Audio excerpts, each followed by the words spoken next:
Ya, salam, damai sejahteranya sertai kita semua. Senang sekali kita pada kesempatan hari ini bisa berjumpa bersama-sama kembali di dalam Zoom Persekutuan Kelompok Tumbuh Bersama. Selamat berjumpa kembali dan selamat pagi New York kembali dan selamat sore juga untuk di Indonesia. Selamat siang juga untuk Eropa. Dan kita bersyukur berterima kasih, biarlah kiranya anugerah dan kasih karunia Tuhan saja yang telah mempertemukan kita pada kesempatan jam ini, dan biarlah kiranya jam ke depan kita menerima berkat-berkat karunia daripada Tuhan untuk mendengar kembali kebenaran firman Tuhan yang nanti kita akan terima dari Ibu Alida, dan biarlah kiranya kita semua diberikan sukacita dan juga keterbukaan, kerendahan hati di dalam kita akan mendengar kebenaran firman Tuhan.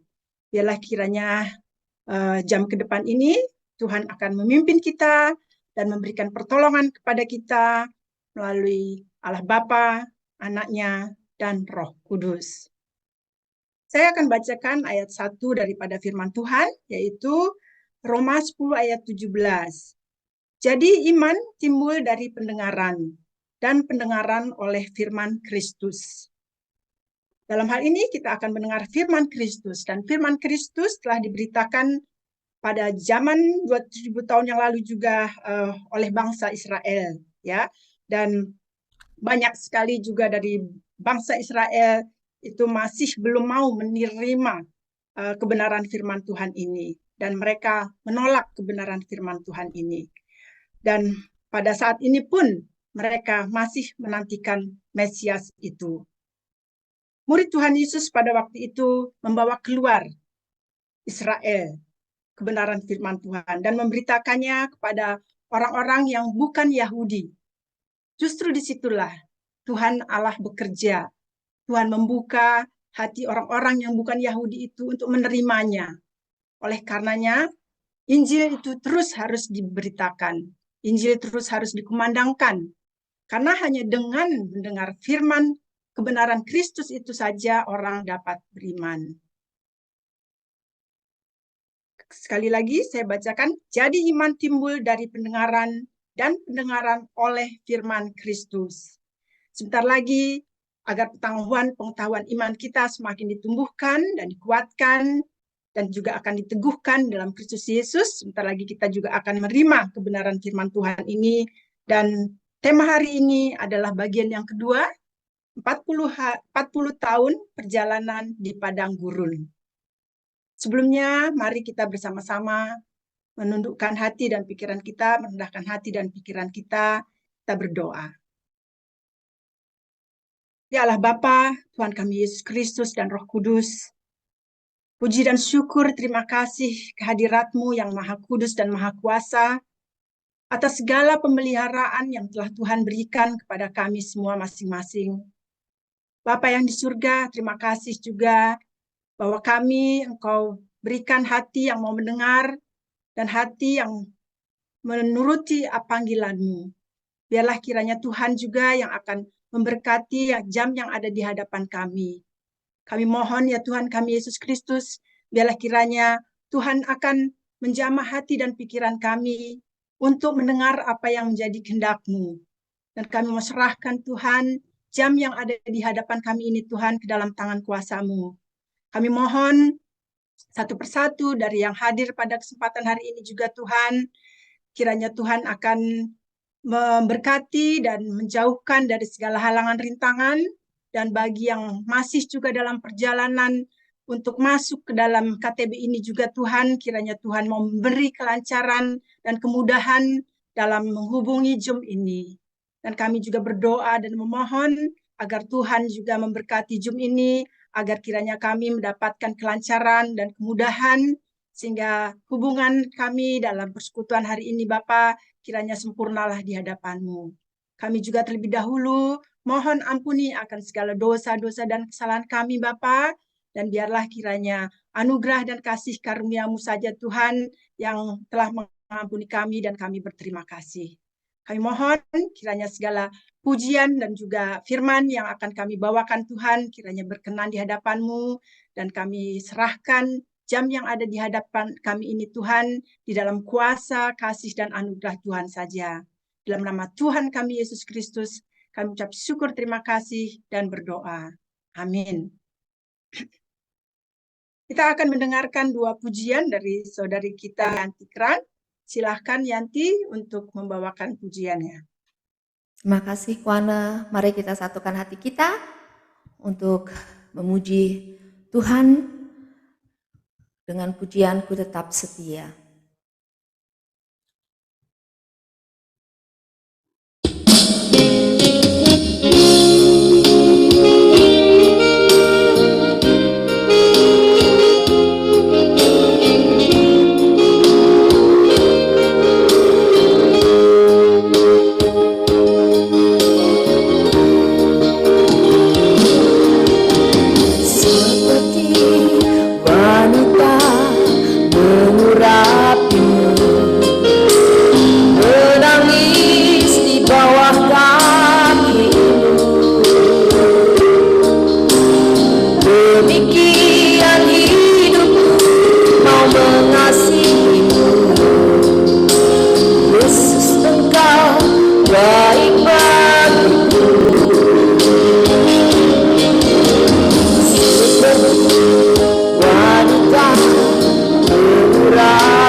Tetap setia untuk melayani-Mu sampai akhir. Ku menutup mata, ku tetap setia menanti janji-Mu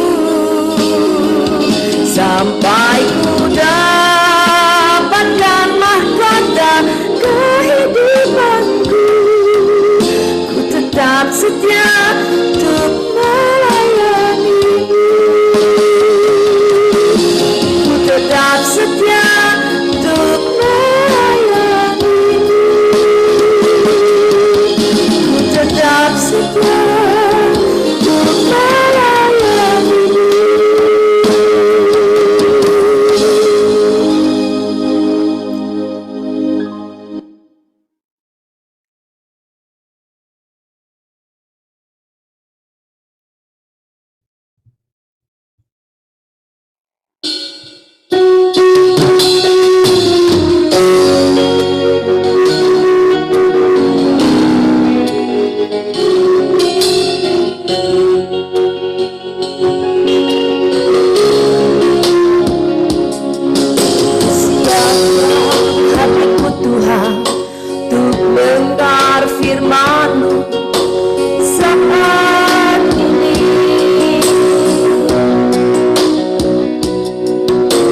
Saudara Haji untuk pujiannya yang begitu indah sekali, di mana tadi kita pujikan suatu pujian di mana kita harus tetap setia menanti akan janjinya, dan di dalam kita menanti janjinya kita akan terus melayani sesuai apa yang juga telah Tuhan karuniakan bagi kita. Dan firman Tuhan Yesus Kristus tidak berubah baik dahulu sampai sekarang. Yang Tuhan kehendaki adalah bahwa hati kita mau diubahkan oleh firman kebenarannya. Dan tiba saatnya kita akan mendengarkan firman kebenaran pengajaran Alida.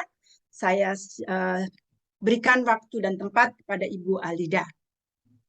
Dan nanti yang membacakan firman Tuhan, yang membantu Ibu adalah saya.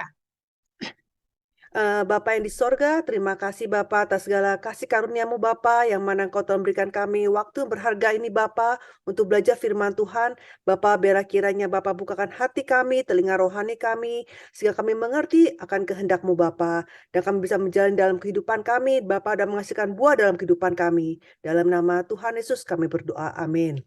Amin.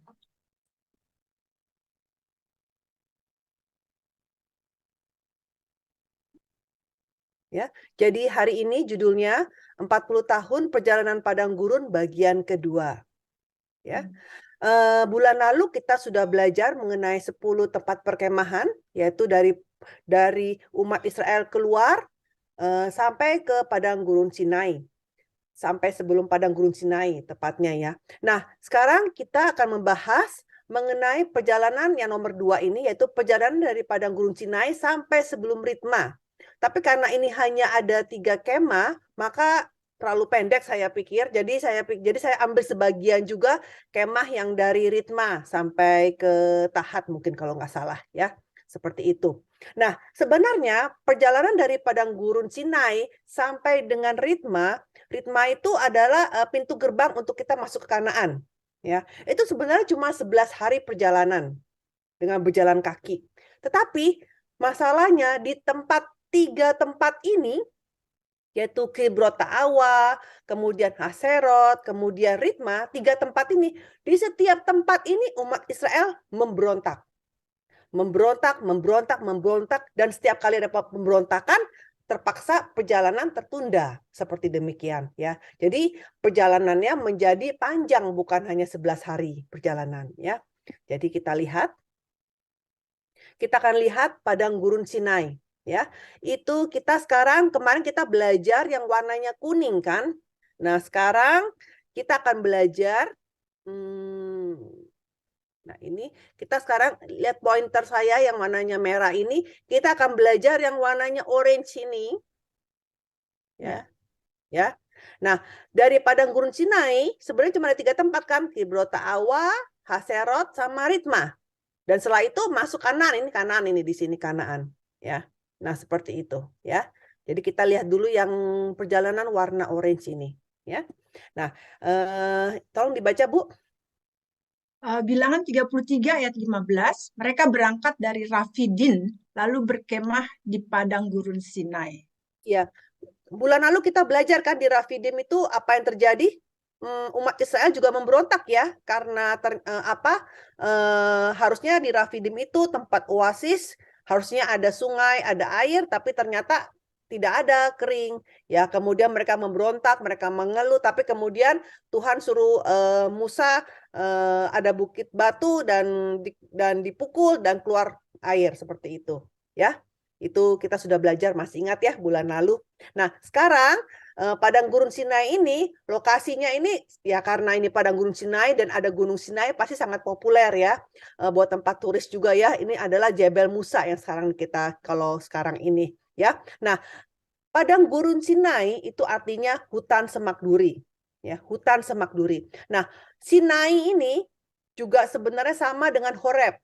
Jadi kadang waktu di Keluaran ketika Tuhan panggil Musa lewat semak yang berkeluar api, kan Tuhan suruh Musa untuk untuk membawa umat Israel ke Horeb. Nah, maksudnya Horeb itu adalah Sinai.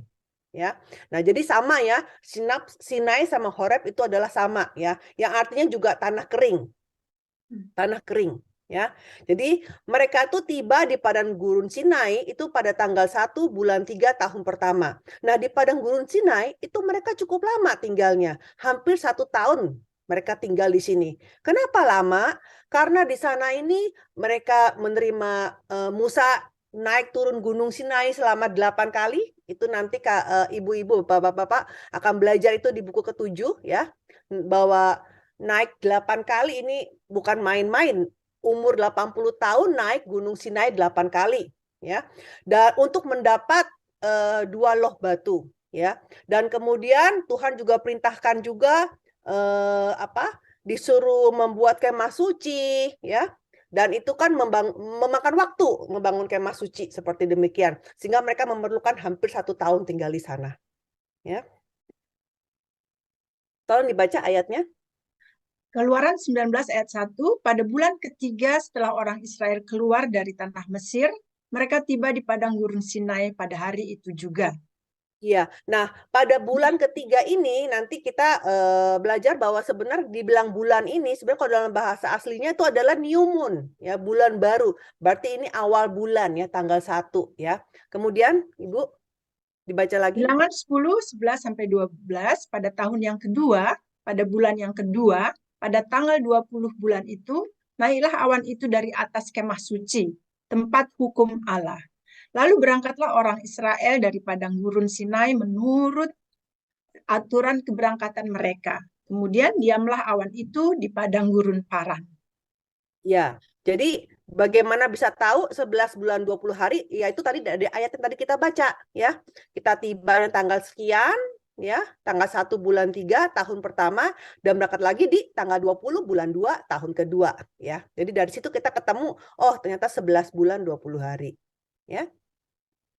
Nah, apa yang terjadi di padang gurun Sinai selama 1 tahun itu, yaitu mereka menerima 10 perintah. Itu yang cerita mengenai bagaimana Tuhan itu bicara kepada umat dengan suara yang menggelegar seperti itu, ya. Kemudian Musa dipanggil naik ke atas gunung Sinai ya untuk menerima hukum Taurat, untuk menerima contoh kemah suci, ya. Kemudian di situ lewat contoh lewat denah kemah suci, kemudian Musa membangun kemah suci ya, kemudian diadakan sensus pertama ya. Sensus itu dihitung dari usia 20 tahun yang ke atas, laki-laki ya dihitung. Dan kemudian di sini Allah mengajarkan bagaimana mereka itu berkemah ya. Karena sekarang udah ada kemah suci ya. Tadinya dari perkemahan yang pertama sampai perkemahan 10 itu kan belum ada kemah suci. Ya, belum ada kemah suci ya. Mungkin mereka berkemahnya juga tidak dengan teratur ya. Nah, sekarang dengan adanya kemah suci, kemudian Tuhan mengajarkan kepada lewat Musa mengajarkan bahwa kemah suci itu harus ditaruh di pusat, di tengah-tengah ya. Kemudian dari tengah-tengah itu kemudian di barat timur utara selatan juga ada kemah-kemah suku Lewi. Dan kemudian sisanya dibagi 3 di setiap 4 penjuru ya. Jadi seperti itu ya, disusun dengan baik ya. Jadi dimulai disusunnya ini di sini di padang gurun Sinai. Nah, apa yang dapat kita pelajari dari tempat perkemahan ini? Yaitu pertama, yaitu Allah mendirikan perjanjian Gunung Sinai dengan Musa. Kenapa Tuhan mau mendirikan perjanjian Gunung Sinai? Ya, itu untuk mengajarkan kepada umat ketika mereka nantinya masuk Kanaan, ya, kalian harus seperti ini. Sebagai umat Allah yang kudus, kalian harus hidupnya seperti ini. Ya, bagaimana mereka harus menjalani kehidupan yang kudus, yang baik di tanah Kanaan. Ya, supaya kenapa? Supaya nantinya mereka bisa menjadi bangsa yang kudus. Kerajaan imam. Maksudnya apa ya kerajaan imam? Jadi mereka itu nantinya menjadi bangsa-bangsa imam yang mana mereka pun bisa menyebarkan firman Tuhan kepada bangsa-bangsa lainnya. Ya, jadi bangsa Israel ini dipilih supaya mereka bisa menjadi bangsa imam yang mana nantinya mereka pun bisa mengajarkan kembali kepada bangsa-bangsa lain. Ya. Tolong dibaca, Bu. Keluaran 19 ayat 5 sampai 6. Jadi sekarang jika kamu sungguh-sungguh mendengarkan firman-Ku dan berpegang pada perjanjian-Ku, maka kamu akan menjadi harta kesayangan-Ku sendiri dari antara segala bangsa. Sebab akulah yang punya seluruh bumi. Kamu akan menjadi bagiku kerajaan imam dan bangsa yang kudus. Iya, begitu juga dengan kita hari ini.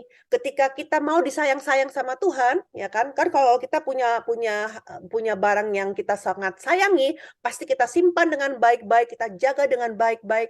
Nah, seperti demikian kalau kita ingin Tuhan mau menjaga kita, maka kita pun juga harus berpegang pada perjanjian Tuhan.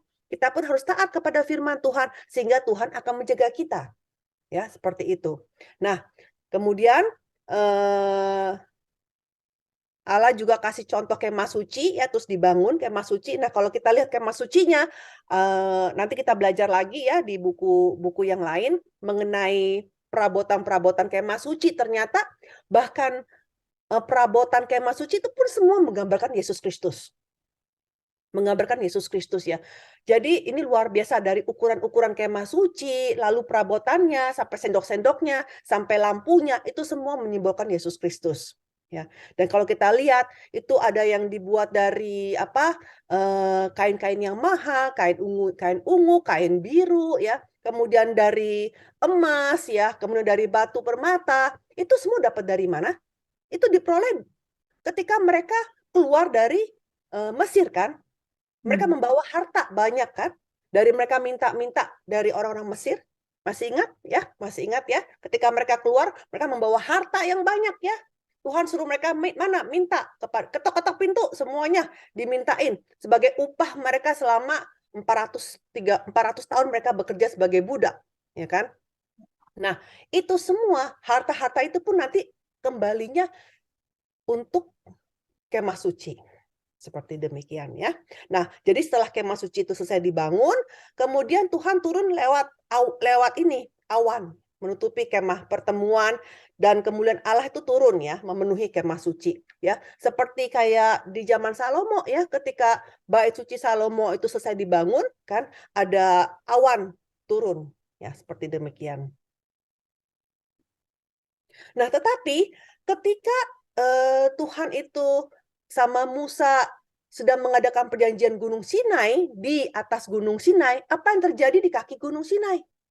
Ternyata di kaki Gunung Sinai, kan Musa di sana 40 hari kan, 40 hari berpuasa, ya tidak makan, tidak minum.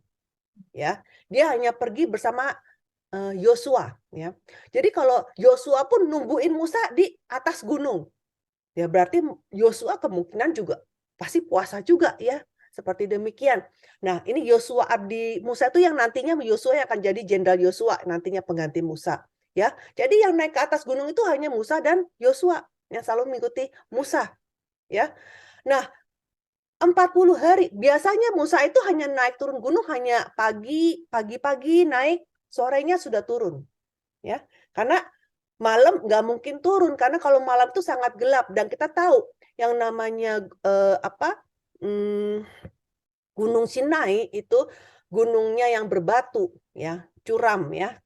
Jadi bahaya sekali kalau malam turun gelap gulita sehingga harus turun sorenya. Dan itu biasanya cuma sehari.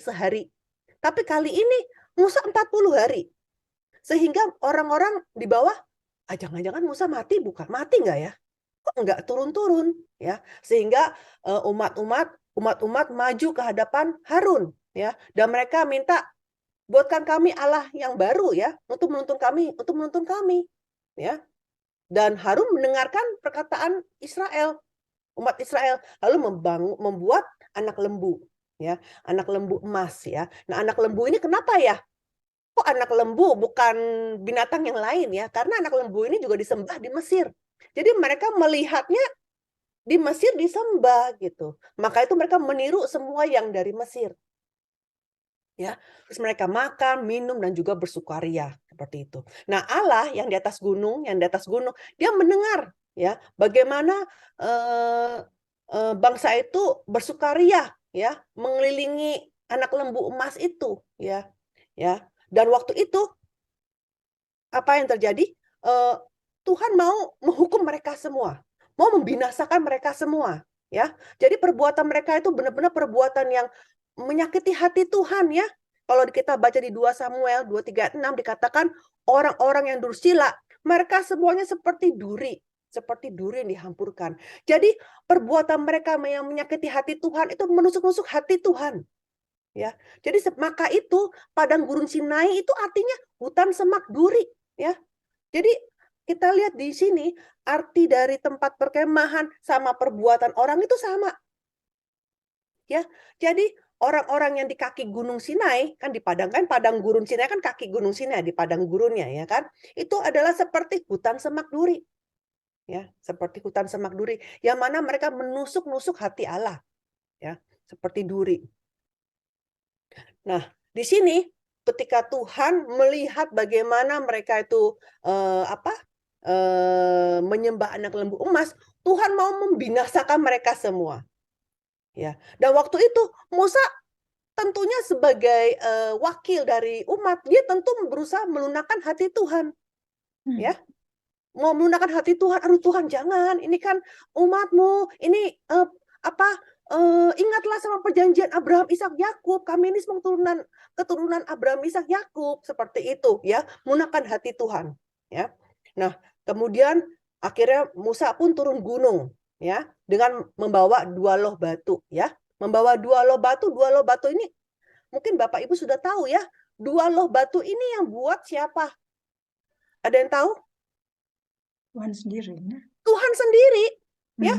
Jadi batunya bukan Musa yang menyiapkan batu, tapi Tuhan sendiri yang menyediakan 2 loh batu itu dan juga diisi 10 perintah. Nah, 2 loh batu itu bukan perintah 1-5 di 1-5 di loh yang satu, terus yang 6-10 di satunya lagi, tidak.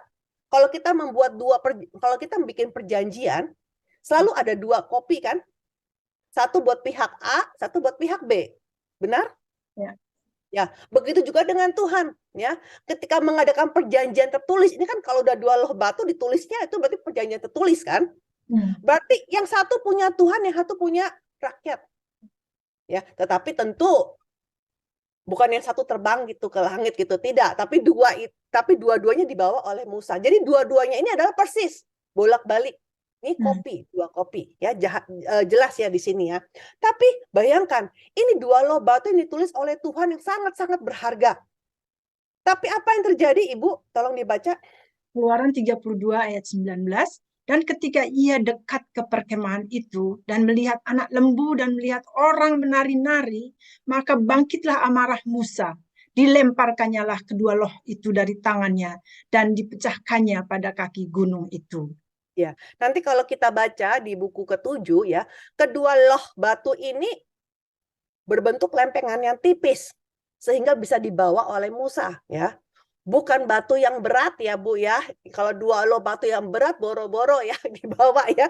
Turun gunung udah turunnya susah, membawa 2 loh batu yang berat gimana bawanya. Dan kalau berat, coba bayangin kalau Ibu bawa batu yang besar ya, terus dilempar. Emang bisa pecah? Kan nggak bisa pecah ya kan. Nah, untuk bisa pecah berarti dia tipis ya kan, seperti itu. Nah, sekarang kenapa Musa bisa memecahkan kedua loh batu itu yang dibuat oleh Tuhan? Ini kan benar-benar barang yang sangat berharga ya kan. Padahal dikatakan Musa ini adalah orang yang sangat lembut hatinya. Nah, ini saya bertanya, kira-kira kenapa ya Musa memecahkan kedua loh batu itu? Ada yang bisa jawab? Ini nggak ada salah, nggak ada benar. Ini kita sharing aja, sharing. Karena ya marah sekali dia melihat warganya itu menari-nari dan membangun lembu itu ya. Ya, maksudnya padahal katanya dia ini udah orang yang paling lembutnya. Ya. Udah paling lembut, tapi saking marahnya ya, yang lembut pun jadi emosi juga gitu ya Bu ya. Benar. Tapi Ibu kalau dipikir-pikir, ini adalah 2 loh batu dari Tuhan. Coba kalau Ibu marah ya, sama di rumah marah gitu. Apa kita mau buang TV kita, barang-barang yang berharga kita, batu, mungkin cincin berlian kita mau lemparkan? Atau kita lempar piring, lempar nggak begitu berharga gitu? Ada pernah kepikir nggak? Iya, kalau dalam keadaan emosi nggak lihat lagi dia. Paling-paling HP kan yang zaman sekarang semua orang pegang HP ya Bu ya. Jadi yang paling gampang dilempar mungkin handphone ya kan? Iya. Ya kan? Tetapi Coba kita pikirkan, sebenarnya Musa itu memecahkan kedua loh batu itu demi menyelamatkan umat Israel. Nah, jujur aja, sebelum saya belajar buku kedua ini, saya pikir sama dengan yang Ibu pikirkan, yaitu ini emosi, ya kan? Emosinya dipecahin. Padahal dua loh batu ini sangat berharga sekali, karena ini dibuat oleh Tuhan, ya. Kalau kita begitu emosinya mau lempar barang, mau pecahin barang, ya, kita pilih-pilih ya barang apa yang nggak begitu berharga yang mau kita lemparkan, ya kan? Tapi kalau ini sangat dari Tuhan loh, dari Tuhan ini dua loh batu ini, ya seemosi-emosinya mungkin ya jangan sampailah punya ini dari Tuhan sendiri, ya kan seperti itu. Nah kalau kita lihat prosesnya ini saya tambahin sedikit ya di pelajaran dari buku ke-7 ya, saya tambahin sedikit.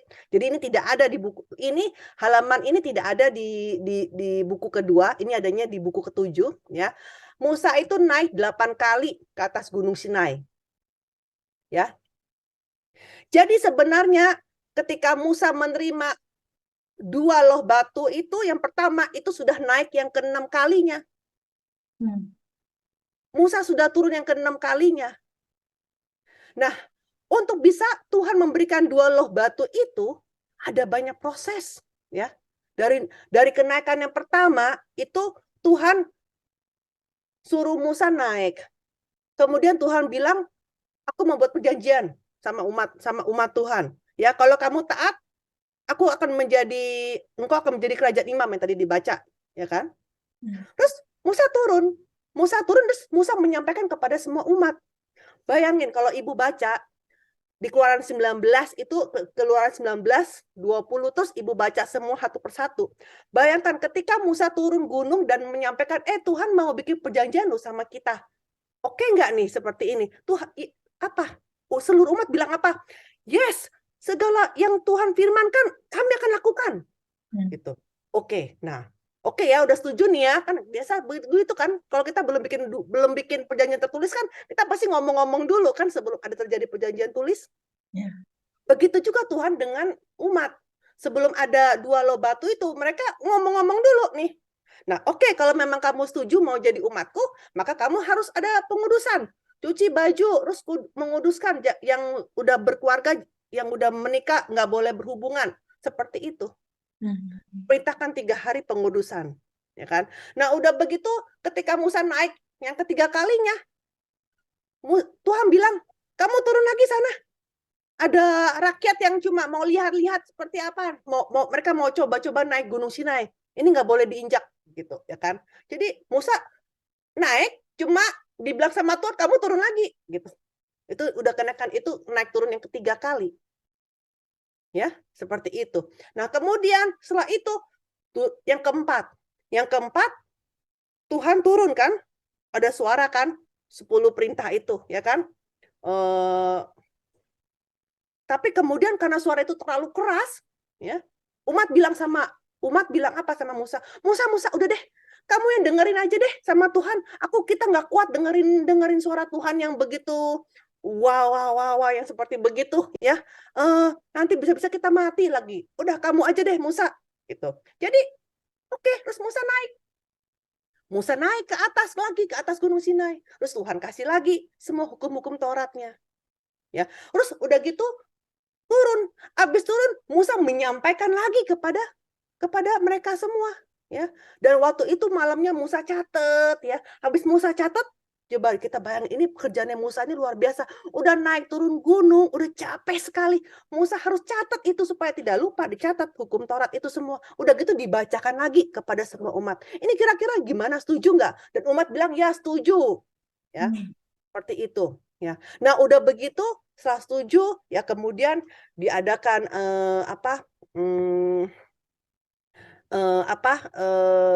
kitab Taurat itu diratifikasi ya dengan percikan darah seperti itu bisa baca di Keluaran 20 ya.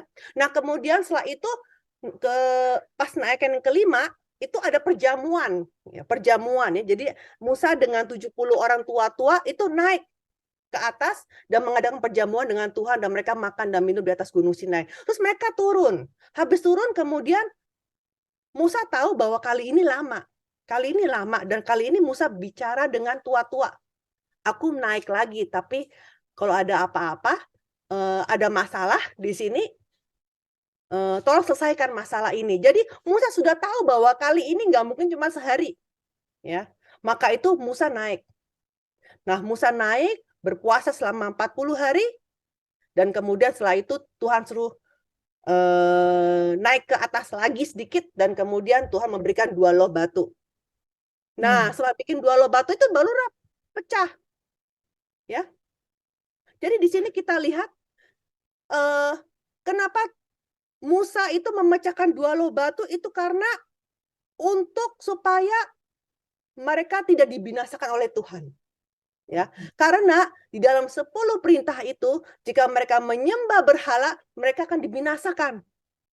Ya kan? Sehingga kalau ibaratnya kalau kita ya mau membatalkan perjanjian, kan kita sobek perjanjiannya, betul nggak? Ya kan, Bu ya? Kan perjanjian kita sobek, ya batallah perjanjian ini gitu. Jadi Musa itu melemparkan 2 loh batu itu untuk menyelamatkan umatnya. Seperti itu. Jadi bukan karena emosi. Ya dia emosi juga, tapi dia demi menyelamat umatnya, aku harus pecahkan 2 loh batu ini supaya kamu selamat. Itu yang saya baru belajar. Nah, setelah itu, yang ketujuh, Musa buru-buru naik lagi kepada Tuhan, naik lagi ke Gunung Sinai, dan dia di sana 40 hari doa perantara untuk Tuhan tolong, Tuhan tolong. Kalau gitu biarkan namaku dibuang di dalam kitab kehidupan, asal Tuhan selamatkan umat ini. Bayangkan, Musa sampai rela bilang apa? Tuhan, biarlah namaku dicoret di dalam kitab kehidupan. Demi bangsa ini selamat, bisa masuk Kanaan. Lihat hatinya Musa. Dia berdoa 40 hari ya untuk ininya. Dan setelah doa 40 hari, Tuhan bilang apa? Ya sudah, oke. Kalau gitu, kali ini kamu yang bikin 2 loh batu itu. Akhirnya Musa turun. Musa harus tempa itu bayangin, bikin 2 loh batu itu, bikin tipis itu kan nggak ada mesin zaman dulu kan. Berarti tuh Musa itu harus menempa. Inilah akibat dari dosa. Harusnya nggak usah susah-susah. Tetapi karena dosa, maka kita menjadi susah sendiri. Ya kan? Yang tadinya sudah enak-enak dikasih sama Tuhan 2 loh batu. Tapi karena dosa, jadinya kamu yang bikin 2 loh batu itu capek-capek. Kita lihat Musa menempa, itu bikin 2 loh batu. Udah gitu yang ke-8 kalinya, Musa naik menggotong 2 loh itu. Baru di situ Tuhan menulis dengan jarinya. Jadi yang disimpan di dalam tabut perjanjian itu adalah 2 loh batu yang kedua. Ya, ini buku ke-7. Ya. Tapi maksud saya intinya lihat betapa hati Musa itu di padang gurun Sinai ini seperti ini. Ya, bayangkan tinggal 1 tahun ini banyak sekali peristiwa di dalam padang gurun di dalam gunung Sinai, di padang gurun Sinai ini. Ya. Nah, kemudian saya kembali lagi ketika Musa memecahkan 2 loh batu itu, ya kan? Kemudian Musa bilang apa? Tolong dibaca, Bu. Keluaran 32 ayat 26 sampai 28. Maka berdirilah Musa di pintu gerbang perkemahan itu serta berkata, siapa yang memihak kepada Tuhan, datanglah kepadaku. Lalu berkumpullah kepadanya seluruh Bani Lewi. Berkatalah ia kepada mereka, beginilah firman Tuhan, Allah Israel.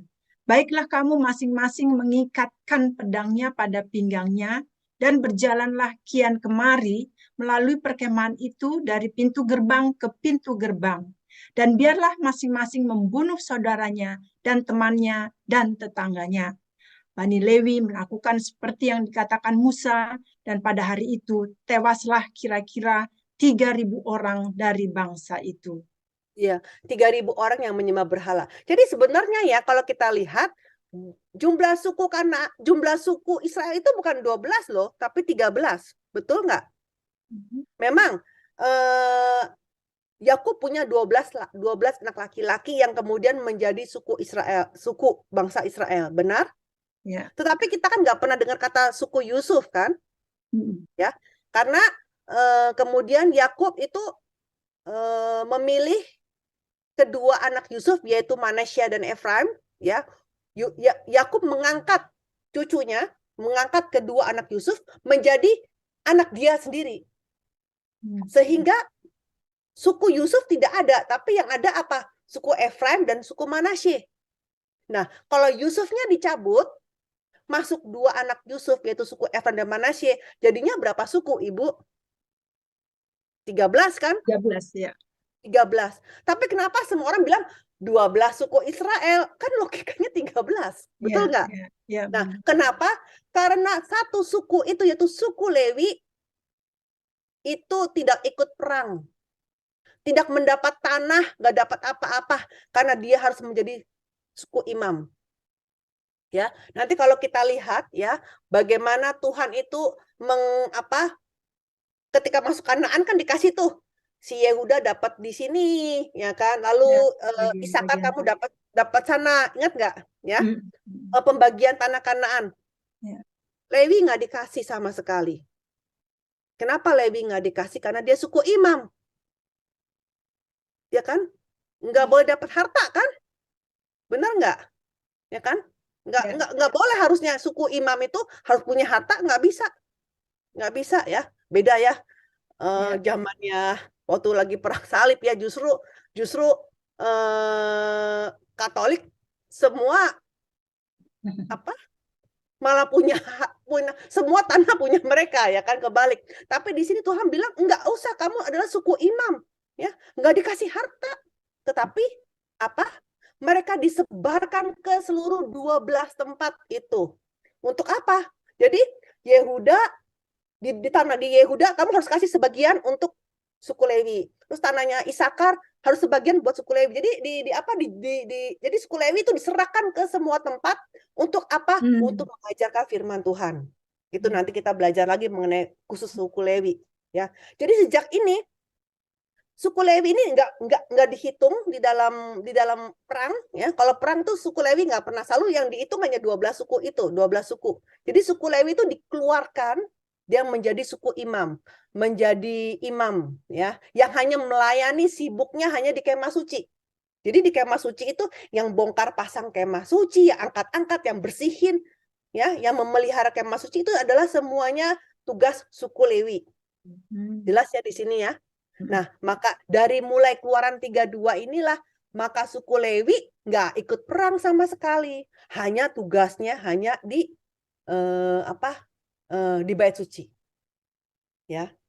Jadi di take out. Jadi kalau suku Yusuf di take out, kemudian suku Lewi juga di take out, sehingga totalnya tetap 12.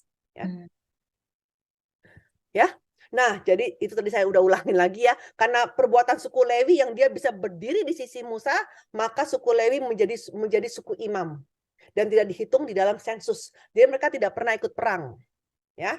Nah, kemudian setelah itu diadakanlah sensus yang berumur 20 tahun ke atas dan jumlahnya ada 603.550. 603.550 orang. Ya.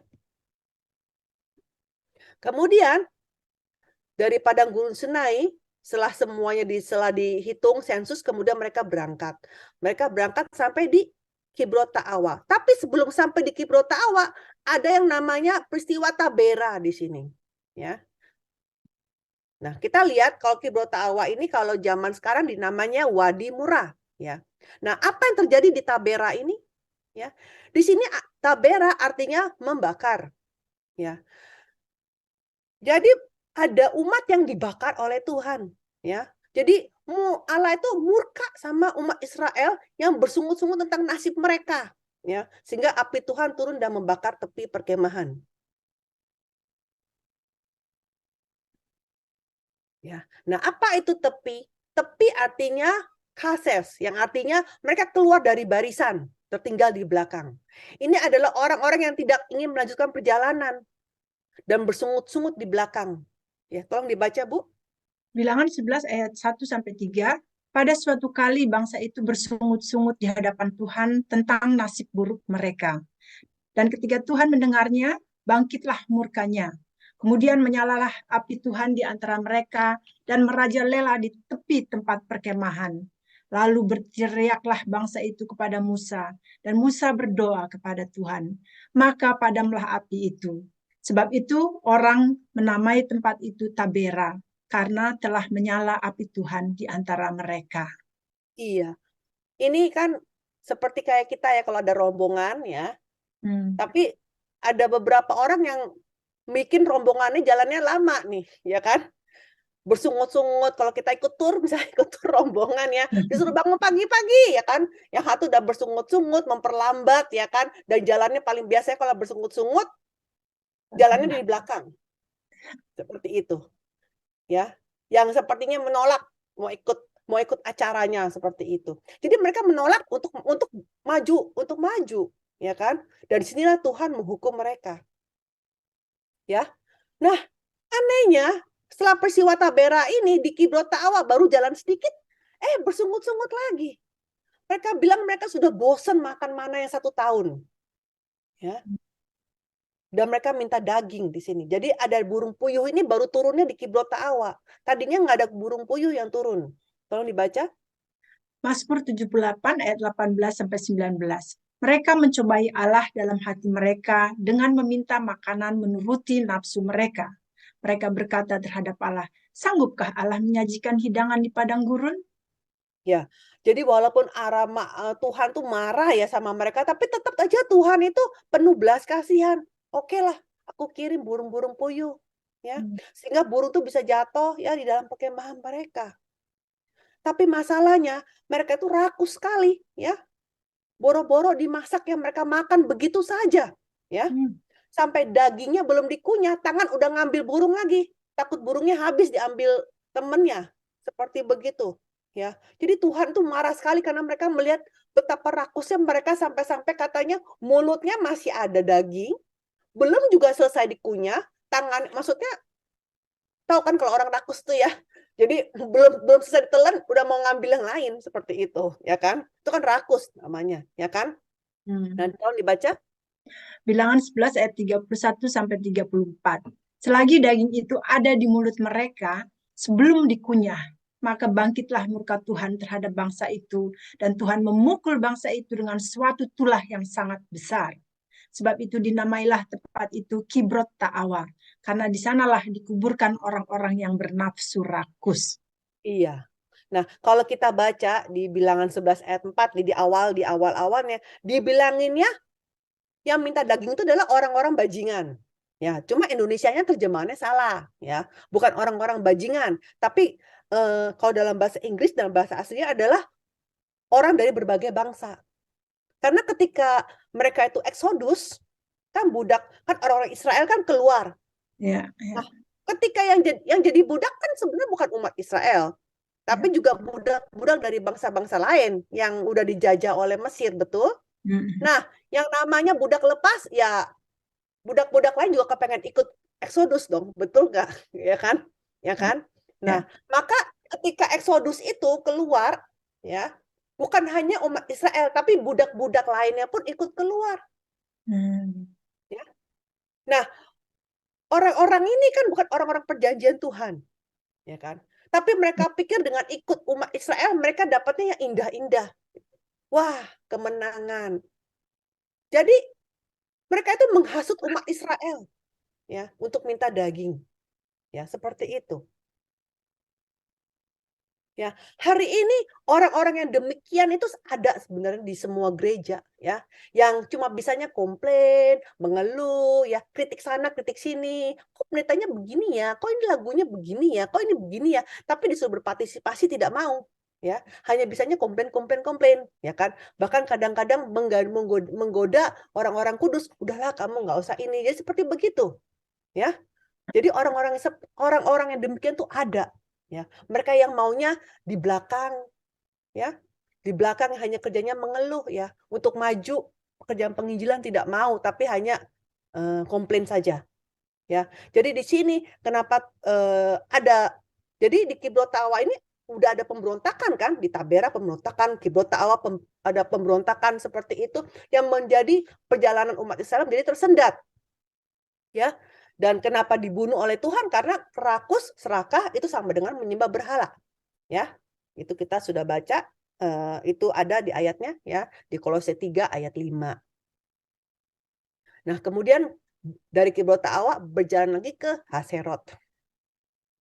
Apa artinya Haserot? Haserot artinya pagar atau desa atau pemukiman. Ya, dikatakan di Bilangan 33 ayat 17, mereka berangkat dari Kibrot Ta'awa lalu berkemah di Haserot. Nah, Haserot sendiri berasal dari kata kerja hasar yang artinya menentukan batas, mengelilingi dengan tiang. Jadi seperti kayak pagar ya. Kan kalau pagar kan dia ada apa? Ada batas ya. Ada batas, ada pagar, ya.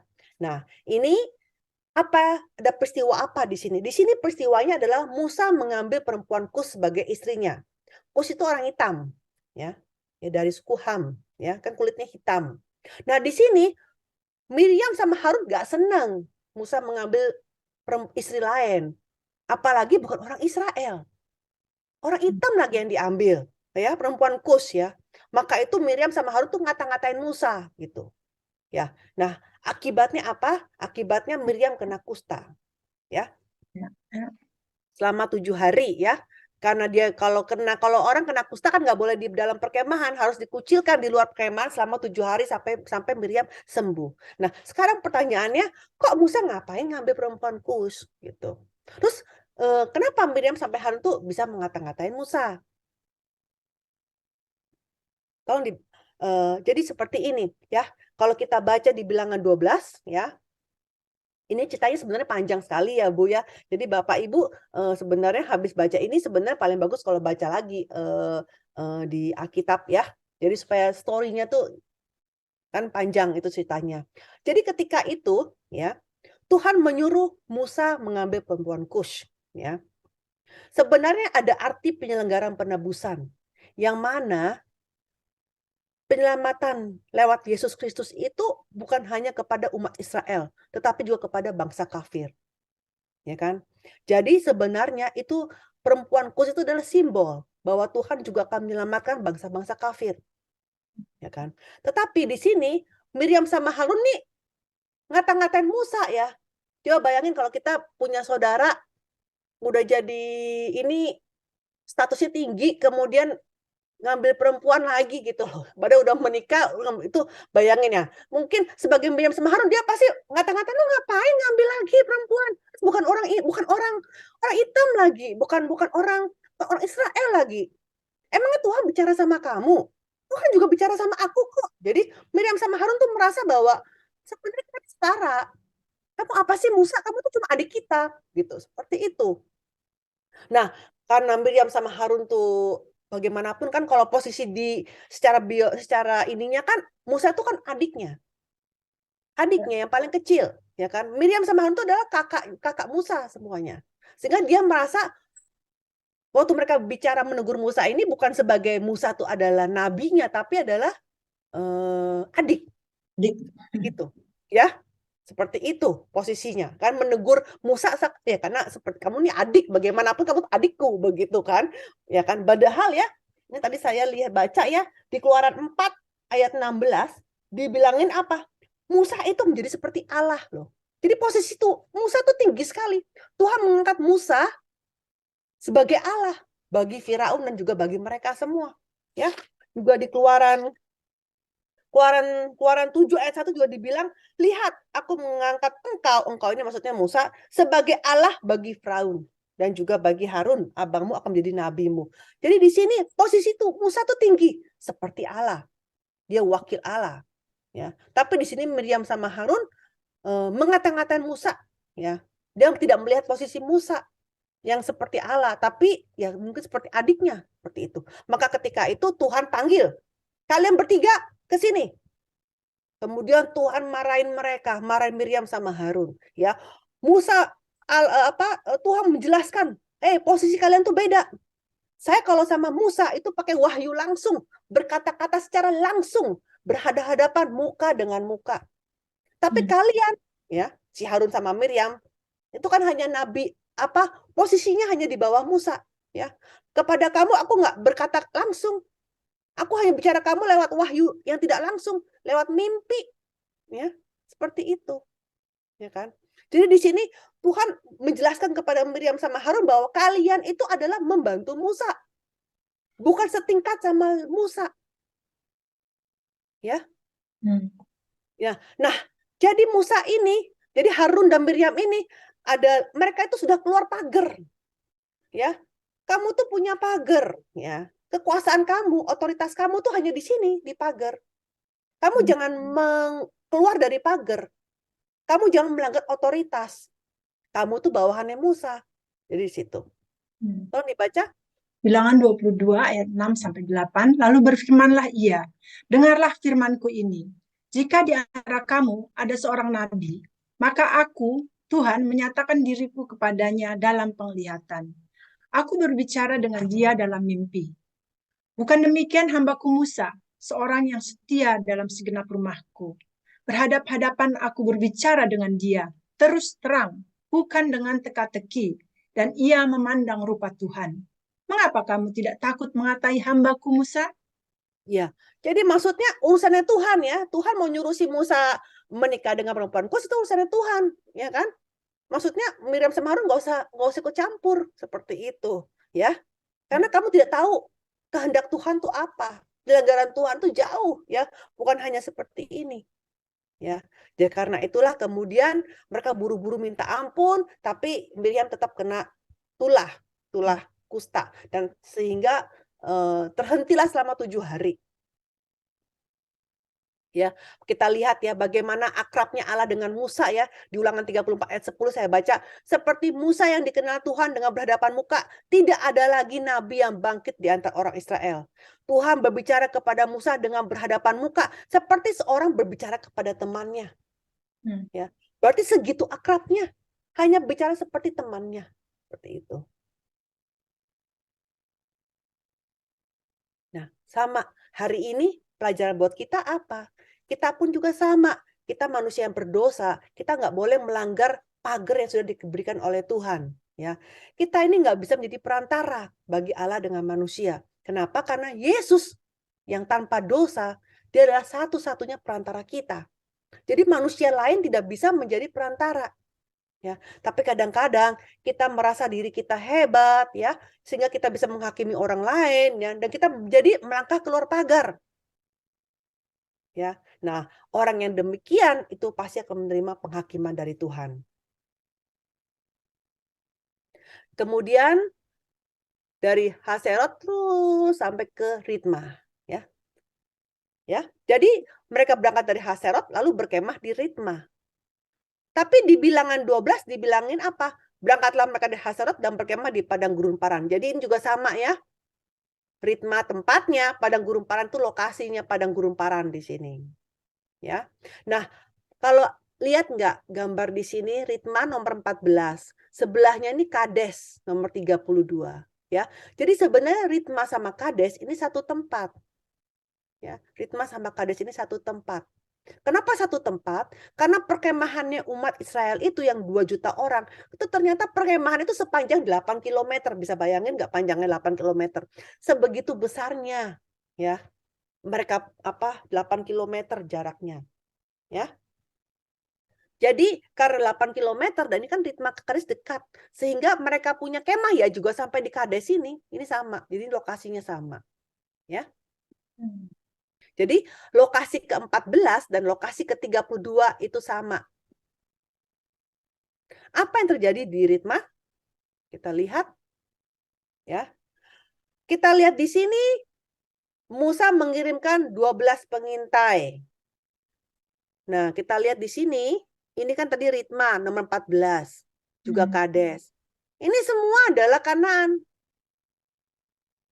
Dan 12 pengintai mengintai ke Kanaan selama 40 hari ini di jalur yang warna hijau.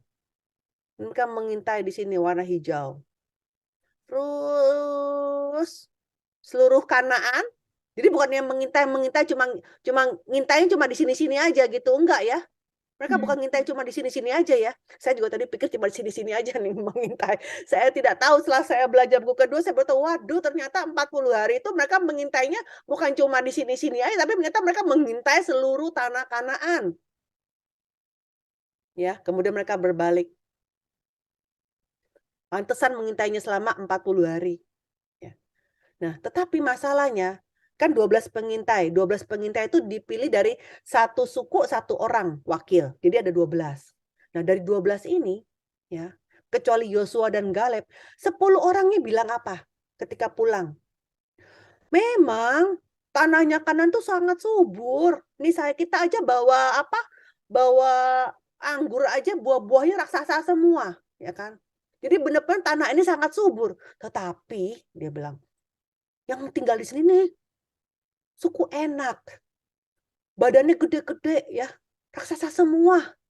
Wah, kalau kita masuk ke sini mah kita seperti belalang. Jadi makanan mereka. Jadi mereka tuh ketakutan. Ya. Dan karena itu saya setelah dengar, raksasa yang tinggal di sana.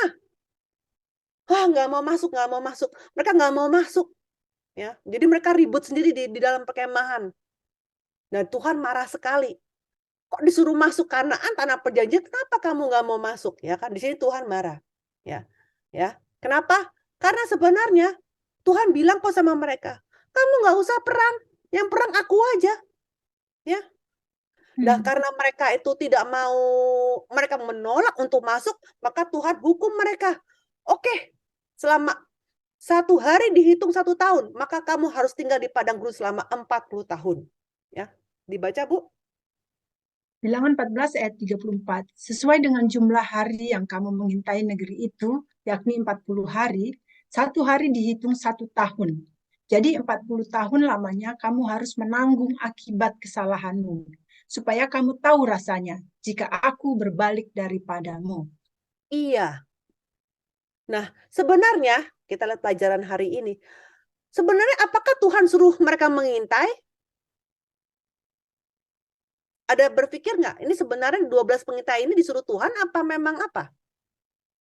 Nggak, dulunya Bapak Ibu ada pikir ini apa perintah Tuhan apa tidak?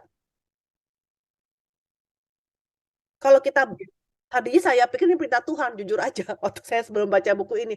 Tapi ternyata Tuhan nggak pernah merintahkan mereka untuk mengintai. Hanya bilang, kamu masuk. Nanti ada lebah tabuhan yang akan nolong. Maksudnya, kamu masuk aja. Biar Tuhan yang berperang. Ya, Tuhan yang berperang. Tapi mereka ragu-ragu. Yang benar, masa tinggal masuk begitu aja. Udahlah.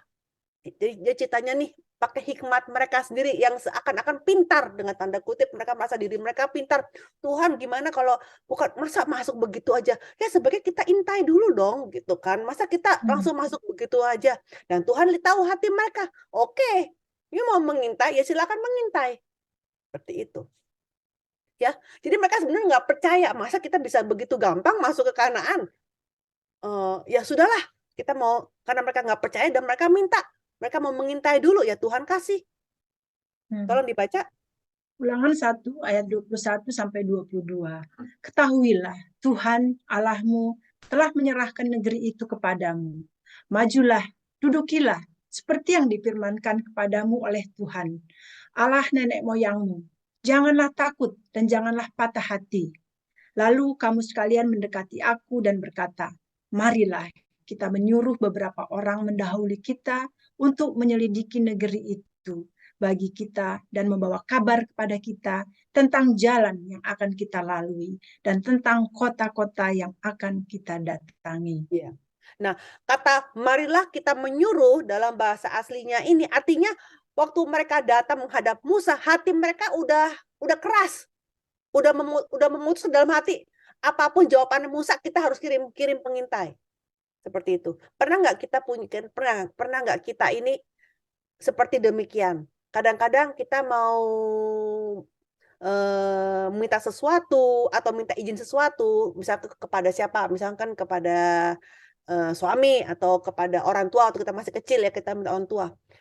Pah, Mah, aku mau ini boleh nggak? Misalkan gitu kan. Tetapi sebenarnya hati kita udah keras nih. Bodoh amat.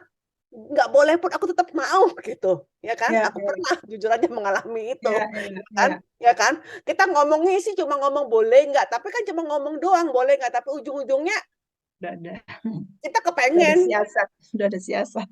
Iya gitu loh. Seandainya orang tua kita bilang A, B, C, kita ada jawabannya D, E, F gitu kan. Ujung-ujungnya pokoknya hati ini udah keras. Pokoknya mau ini begitu kan. Nah sebenarnya umat Israel itu seperti kita loh sebenarnya. Ini gampang sekali ya. Jadi sebenarnya ketika mereka datang itu, ya, mereka seperti itu dengan memakai hikmatnya mereka sendiri. Nah, tetapi dengan mereka lewat mereka mengintai, mereka jadi takut sendiri. Ya, mereka dan Tuhan lihat, oh, dan Tuhan sudah tahu hati mereka. Oh, hatimu sudah kepengen mengintai, sudah itu, maka Tuhan bilang ya sudah sana. Ya. Go ahead, ya kan? Kamu mau mengintai ya mengintai saja silakan gitu kan. Jadi yang harusnya bisa masuk sekarang tertunda juga loh 40 hari karena untuk waktu mengintai. Seperti itu. Ya kan? Nah, akhirnya apa? Ya kan? Nah, akhirnya Musa ya, oke lah. Musa juga bukan Tuhan kan? Musa bilang, oke, ya sudah. Kalau begitu aku putuskan 12 orang, ya. 12 orang dan dikirim. Ya. Ya, seperti itu. Jadi di ayat 25 saya bacakan, maka mereka mengambil buah-buahan negeri itu dan membawa kepada kita. Pula mereka membawa kabar kepada kita demikian. Negeri yang diberikan Tuhan Allah kita kepada kita itu baik, ya. Tapi kamu tidak mau berjalan ke sana. Kamu menentang titah Tuhan Allahmu. Jadi udah tahu baik tapi tetap menolak, ya. Mereka membantah, nggak mau masuk karena gara-gara ketakutan ada raksasa. Mereka malah mau minta kembali ke Mesir. Seperti itu. Ya. Nah, kemudian, wah ini ayatnya cukup panjang. Tolong dibaca, Bu. Kamu menggerutu di dalam kemahmu serta berkata, karena Tuhan membenci kita, maka ia membawa kita keluar dari tanah Mesir untuk menyerahkan kita ke dalam tangan orang Amori supaya dimusnahkan. Kemanakah pula kita maju? Saudara-saudara kita telah membuat hati kita tawar dengan mengatakan orang-orang itu lebih besar dan lebih tinggi daripada kita. Kota-kota di sana besar dan kubu-kubunya sampai ke langit. Lagi pula kami melihat orang-orang enak di sana. Ketika itu aku berkata kepadamu, janganlah gemetar, janganlah takut kepada mereka. Tuhan Allahmu yang berjalan di depanmu, dialah yang akan berperang untukmu, sama seperti yang dilakukannya bagimu di Mesir di depan matamu. Iya, jelas ya di sini ya. Ya. Ya, jadi karena itulah Allah menghukum 40 tahun mereka mengembara di padang gurun. Nah, jadi kan mereka ini kurang lebih mereka sudah 1 tahun di sini, ya kan? Jadi 40 tahun ngitungnya dari mana? Apakah dari ritma itu 40 tahun? Bukan, tidak. 40 tahun itu total dihitung dari mereka pertama kali Ramses, dari tempat perkemahan pertama. Tuhan juga baik ya, ngitung 40 tahunnya bukan dari ritma, ya kan? Tapi dihitungnya total semua perjalanan padang gurun, ya. Sehingga sebenarnya warna merah ini warna merah, garis merah ini puter-puter ke sini, ke sini, ke sini, tung tung tung terus ke sini. Warna merah ini 38 tahun. Ya. Bayangkan 38 tahun cuma diubek-ubek sini sampai setelah di tahun ke-38 ketemu di tempat yang lama lagi di ritma. Seperti itu. Ya. Jadi selama 38 tahun mereka berkemah sebanyak 18 kali. Sampai akhirnya 38 tahun kemudian rambut mereka ya sudah pada ubanan semua ya, udah pada ya kan 38 tahun ya kan. Jadi udah tua ya. Jadi Musa juga sudah tua ya di sini dan sangat terharu pasti sampai ke sini selama 38 tahun ya. Ya. Nah, dari nama tempat ini ternyata di setiap tempat nama ini mengandung arti apa? Mengandung arti bagaimana? Karena Kadesnya artinya kudus ya, nomor 32 kudus. Bagaimana dari ritma terus mereka putar ke 18 tempat ini semuanya pelatihan Tuhan supaya kita bisa menjadi kudus sampai di lokasi Kades ini. Jadi luar biasa sekali ya. Ternyata tempat-tempat perkemahan itu cocok banget sama kehidupan umat kehidupan bergereja hari ini. Bagaimana Tuhan mau melatih kita supaya kita bisa menjadi kudus, supaya kita bisa sampai di Kades yang adalah pintu gerbang masuk ke Kanaan. Ya, lewat apa? Lewat yang warna merah ini, apa yang Tuhan lakukan? Dia mau merendahkan hati kita, dia mau menguji kita, dan dia membiarkan kita kelaparan. Ya, supaya apa? Supaya kita bisa bersandar hanya kepada Tuhan saja.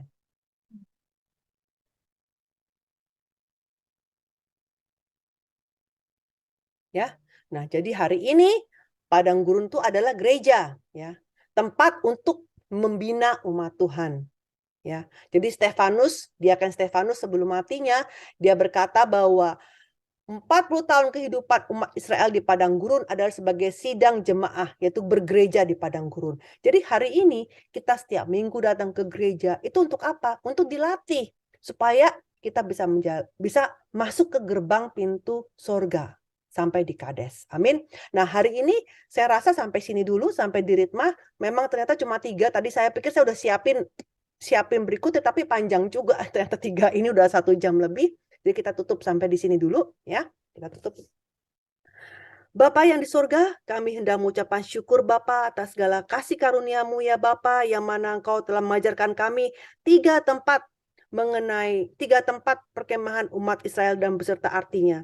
Bapa, seperti umat Israel yang selalu saja memberontak di 3 tempat itu sebenarnya seperti kehidupan kami ya Bapa, yang dimana kami selalu berkata-kata yang tidak baik, yang menusuk-nusuk hati kepada Engkau dan juga orang tua kami dan juga orang-orang di sekitar kami ya Bapak, yang mana kami selalu merasa tidak puas dalam kehidupan kami ya Bapak, sehingga dan kami juga sering sekali melanggar dengan menghakimi orang lain yang bukanlah otoritas kami. Penghakiman adalah otoritas Tuhan Bapak, tapi kami sering sekali melanggar dari pagar, kami keluar dari pagar kehidupan kami ini Bapak. Bapak, tolong Bapak, kami ingin taat kepada perintah Bapak, tapi tubuh kami ini Bapak sering sekali Bapak tidak taat. Bapak, kiranya Kau berikanlah kami kasih karunia untuk kami bisa menaati seluruh perintah-Mu ini ya Bapak, untuk kami bisa menjalani kehidupan yang kudus Bapak di bumi ini. Kami berdoa dan bersyukur ya Bapak dalam nama Tuhan Yesus. Amin. Ya, terima kasih banyak Ibu Alida. Sungguh luar biasa apa yang kita pelajari pada kesempatan hari ini. Gambaran di mana padang gurun yang dilalui, yang kita juga pada masa hidup kita saat ini, kita tentu mengalami. Dan ya, saya pribadi juga bisa berkaca dengan sikap-sikap daripada suku-suku bangsa Israel ini yang ada di mana pemberontakan dan rasa ketidakpuasan itu sering juga kita mengalami sampai hari ini, baik itu dalam kita hidup berkeluarga, tapi juga hidup dalam gerejawi. Biarlah kiranya juga dengan apa yang kita pelajari kali ini, kita boleh bertobat dan kita boleh merendahkan hati kita, dan kita ya lebih pasrah akan jalan Tuhan yang ditentukan bagi kita. Dan biarlah kiranya firman Tuhan pada sore hari ini menguatkan kita semua. Baik, kalau begitu kita akan masuk kepada tema berikutnya. Saya akan mengumumkan di mana ibadah kita yang akan datang dilaksanakan pada hari Minggu tanggal 6 Agustus. Juga akan tetap kita ibadah online Zoom. Waktu di mana tetap pukul 13.30 waktu Eropa, 18.30 waktu Indonesia, dan 7.30 waktu New York. Pembicara akan berlanjut dengan Ibu Alida Nur. Karena mata pelajaran firman Tuhan ini sangat berharga sekali ya, dan juga bersambung terus, kami mengharapkan tentunya kehadiran daripada Ibu, Bapak, dan juga saudara-saudari semua untuk bisa hadir di bulan depan agar kita boleh bersama-sama bertumbuh dalam iman kita. 2 Korintus 9 ayat 7, hendaklah masing-masing memberikan menurut kerelaan hatinya, jangan dengan sedih hati atau karena paksaan. Sebab Allah mengasihi orang yang memberi dengan sukacita. Kami Persekutuan KTB mengucapkan terima kasih banyak untuk berkat-berkat yang Tuhan, yang saudara-saudari, Bapak Ibu sekalian memberikannya kepada KTB. Biarlah dengan semuanya itu nama Tuhan dimuliakan dan kerajaan Tuhan bisa diperluas. Kita akan masuk dalam Zoom setelah kita selesai dan masing-masing diberikan waktu untuk bertanya jawab. kira-kira 15 menit kita akan pakai. Dan ya, kami mengucapkan terima kasih sekali lagi juga untuk Ibu Alida, Ibu Heni yang mendampingi kami, dan semua saudara-saudari kami semua yang hadir pada kesempatan hari ini. Kami berterima kasih, dan biarlah kiranya pribadi demi pribadi menerima berkat yang dari Tuhan. Kita akan masuk atau mendengarkan pujian akhir dari Murni. Silakan Murni.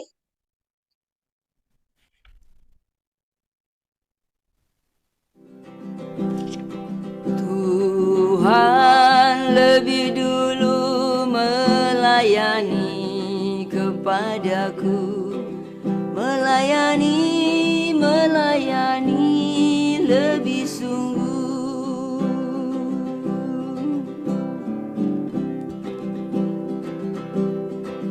Tuhan lebih dulu mengampuni kepadaku, mengampuni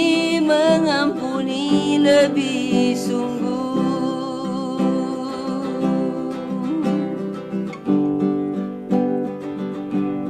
Maukah kau jadi roti yang terpecah bagiku? Maukah kau jadi anggur yang tercurah bagiku? Maukah kau jadi saksi memberitakan Injilku, melayani lebih sungguh.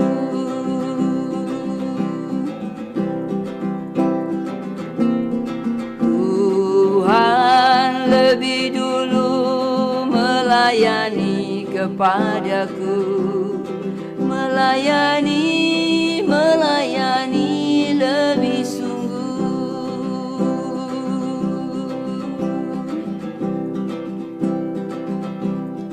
Tuhan lebih dulu mengampuni kepadaku, mengampuni lebih sungguh.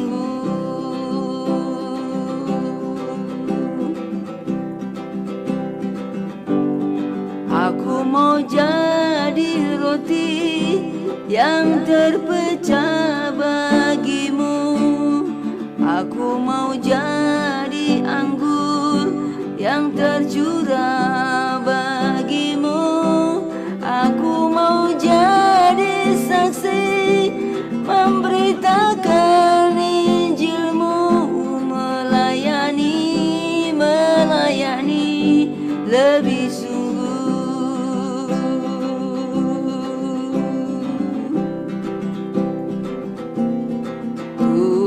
Tuhan lebih dulu melayani kepadaku, melayani lebih sungguh.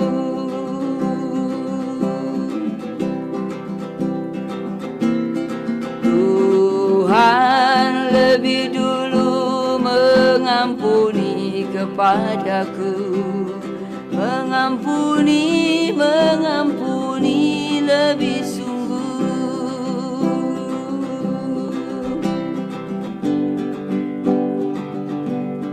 Maukah kau jadi roti yang terpecah bagiku?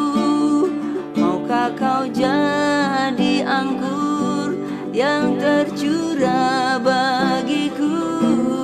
Maukah kau jadi saksi memberitakan Injilku, melayani lebih sungguh.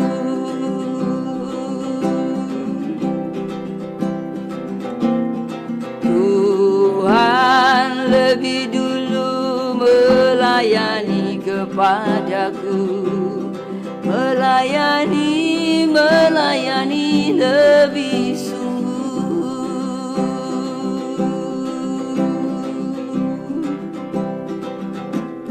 Tuhan lebih dulu mengampuni kepadaku, mengampuni, mengampuni lebih sungguh.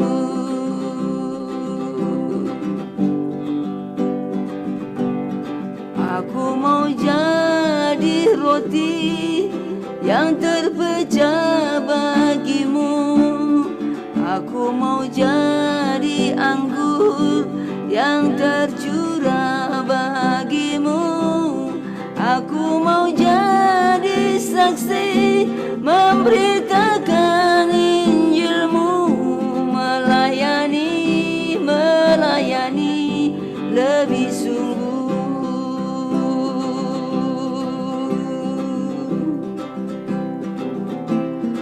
Tuhan lebih dulu melayani kepadaku, melayani, melayani lebih sungguh.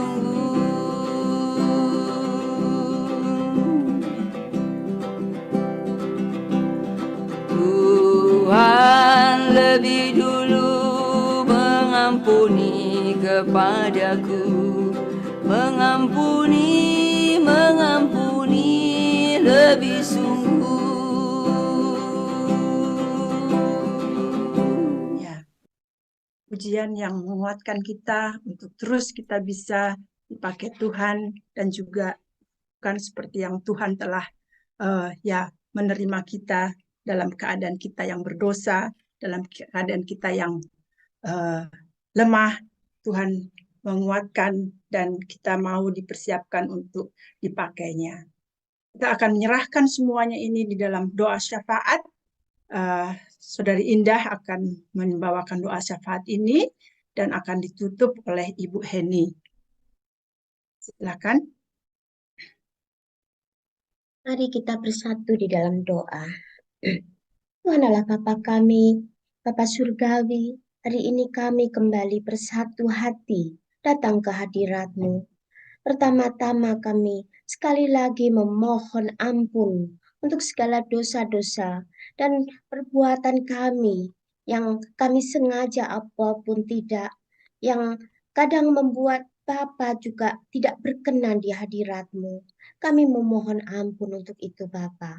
Dan kami mau juga berterima kasih untuk sukacita hari ini yang boleh kami alami bersama, di mana kami boleh kembali memuji, belajar firman-Mu, dan bersekutu di dalam nama-Mu. Kami juga mau bersyukur untuk kasih anugerah yang Bapa karuniakan bagi kami semua. Dan kami pun boleh menerima semua itu secara cuma-cuma. Bapa, kasih-Mu begitu besar bagi kami. Dan kesetiaan Bapa selalu menyertai kami di dalam segala situasi kami dan di dalam segala pergumulan kami. Bapa melihat di mana hati kami, siapa kami ini di hadapan-Mu. Untuk itu Bapa, kami merasa tenang, kami merasa bersuka cita bahwa masa depan kami penuh dengan harapan di dalam Engkau. Karena di dalam Engkau ada pengharapan, karena Bapa sendiri yang berdaulat atas kami semua. Bapa, kami mau menyerahkan pokok-pokok doa kami untuk hari ini Tuhan di hadirat-Mu saat ini. Kami mau berterima kasih untuk firman Tuhan yang telah dibawakan Ibu Alida hari ini, yang kami sangat-sangat banyak belajar untuk hari ini. Dan untuk Ibu Gembala kami, Ibu Heni, terima kasih untuk kesetiaan mereka di dalam membimbing kami, di dalam belajar akan firman-Mu. Limpahkan hikmat Bapa bagi beliau berdua di dalam segala pelayanan bagi Bapa. Berkati, anugerahi selalu, baik kesehatan, kekuatan, sukacita di dalam mendampingi suami dan anak-anak, pelayanan keluarga dan pekerjaannya. Bapa sendiri yang akan mencukupkan untuk segala kebutuhan beliau. Terima kasih Bapa telah memberikan kedua ibu gembala ini untuk kami. Dan untuk persekutuan KTB, berkati dan hikmati juga, supaya Bapa sendiri yang berjalan di depan kami. Dan untuk host Kak Murni, Bapa yang selalu memberkati dan memberi hikmat juga selalu. Dan yang hari ini juga yang melayani, Mbak Yanti, Mbak Kuana, Kak Murni, berkati mereka selalu. Dan Bapa sendiri yang akan membalas segala jerih payah upaya mereka. Terima kasih untuk anugerah-Mu yang telah memampukan persekutuan KTB dalam menjalani sampai hari ini. Berkati Zoom dan jaluran internetnya, media yang kami pergunakan selama ini. Semoga dari awal sampai akhirnya menyukakan dan berkenan di hadirat-Mu Bapa. Tuhan Yesus, sekali lagi kami mau berterima kasih atas pimpinan-Mu hari ini kepada kami semua yang hadir pagi, sore, malam hari ini, di tempat dimanapun kami berada. Dengan firman Tuhan hari ini, Roh Kudus-Mu sendiri yang akan menguatkan, memberikan kepada kami kemauan, dan kami juga mau dirubah untuk itu. Terus lebih mengenal-Mu dengan benar. Menguatkan dan hikmati kami juga semua untuk mengaplikasikan kehidupan kami untuk sehari-hari. Supaya kami juga menjadi firman-firman-Mu, melakukan firman-Mu yang benar. Tilik dan berkati mereka juga yang hari ini yang berhalangan hadir. Dan bila ada yang sakit, Tuhan sendiri yang akan memulihkan mereka dengan bilur-bilur darah-Mu ya Yesus. Bapa, hikmati kami juga agar orang lain juga bisa melihat bahwa kasih-Mu ada di dalam kehidupan kami.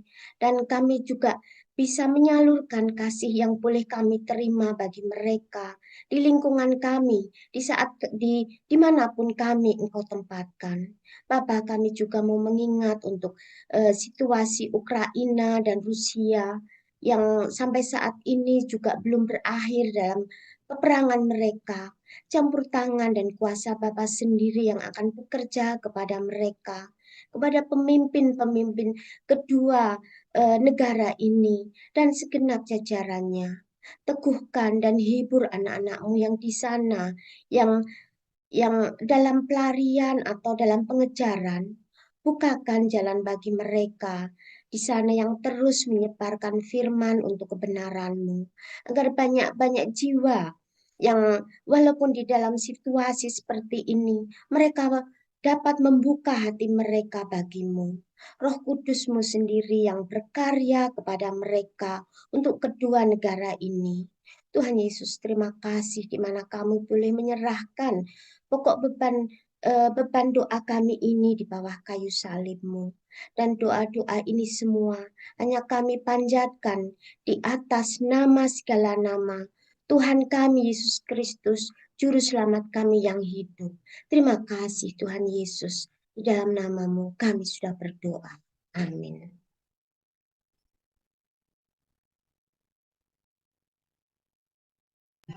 Mari kita berdoa ya untuk menyelesaikan ibadah kita hari ini. Kita juga sudah belajar firman Tuhan dari buku Sejarah Penebusan 2. Saya percaya setiap kita menerima berkat dan mari kita satukan hati. Bapa Surgawi, kami datang kepadamu, kami mengucap syukur bahwa Engkau sungguh baik dalam persekutuan KTB ini. Bapa, Engkau menyampaikan firman-Mu kepada kami semua yang ada di sini. Terima kasih untuk pelajaran-pelajaran firman yang cukup mendalam ya Bapa, yang membawa kami lebih mengerti isi Alkitab lebih luas, lebih dalam. Dan kami mengucap syukur kalau Ibu Alida Engkau kirimkan di tengah-tengah kami ya Bapa. Terima kasih untuk kesehatan yang Engkau pelihara dalam hidupnya. Terima kasih penyertaan-Mu yang luar biasa ya Bapa di dalam kesibukan dia sebagai kepala sekolah di sekolah minggu di gereja kami, dan juga dia menjadi penanggung jawab untuk sekolahnya sendiri ya Bapa. Dan juga untuk keluarga besarnya, untuk anak-anaknya. Dia dengan kesibukan pribadinya, Engkau terus memelihara hidupnya, Engkau memberikan dia kesehatan terus ya Bapa, supaya pada masa-masa yang depan Tuhan, pelayanannya dimanapun dia berada. Tuhan, biarlah namamu dipermuliakan. Bapa, terus Tuhan kami berdoa, biarlah kasih anugerah-Mu Bapa selalu menyertai Ibu Alida sekeluarga, sepelayanannya dimanapun berada. Bapa, saat ini juga hamba berdoa untuk persekutuan KTB ya Tuhan. Terima kasih kalau persekutuan KTB saat ini masih tetap ada, itu karena Engkau yang mengizinkan ini terjadi ya Bapa. Buat setiap yang melayani, yang terlibat di dalam persekutuan KTB ini, memiliki hati yang berpusat kepadamu.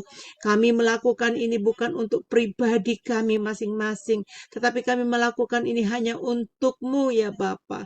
Bapa, hamba berdoa biarlah setiap yang melayani di KTB Tuhan, Engkau memberkati mereka dengan hati yang murni, hati yang diperbarui, hati yang haus akan belajar firman Tuhan, hati yang mau bertumbuh di dalam Engkau, hati yang rela dibentuk ya Bapa. Tuhan, agar kami bisa berkemenangan dari dalam Tuhan, sehingga kami bisa memancarkan kemenangan di luar, supaya orang bisa melihat melalui persekutuan KTB ini ada kemuliaan Tuhan yang terjadi. Bapak, sebentar kami akan berpisah satu dengan yang lain. Sebelum kami masuk acara session tanya jawab, kami mau menerima berkat yang dari Engkau. Biarlah Bapak Engkau sendiri yang memberkati setiap hati kami dalam kehidupan kami. Saudara-saudaraku, Allah Bapa yang maha kasih, yang maha mulia, yang maha penyayang, Allah yang mengerti akan keberadaan kita. Dia sendiri akan memberkati hidup kita.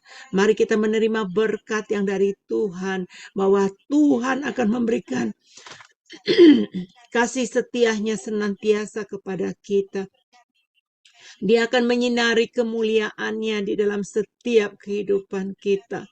Tuhan akan membantu kita untuk menjadi pelaku-pelaku firman.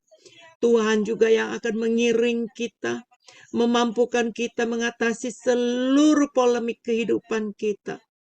Dan Tuhan akan mengirimkan pasukan malaikatnya melindungi kita di dalam kita mengalami ujian-ujian kehidupan kita.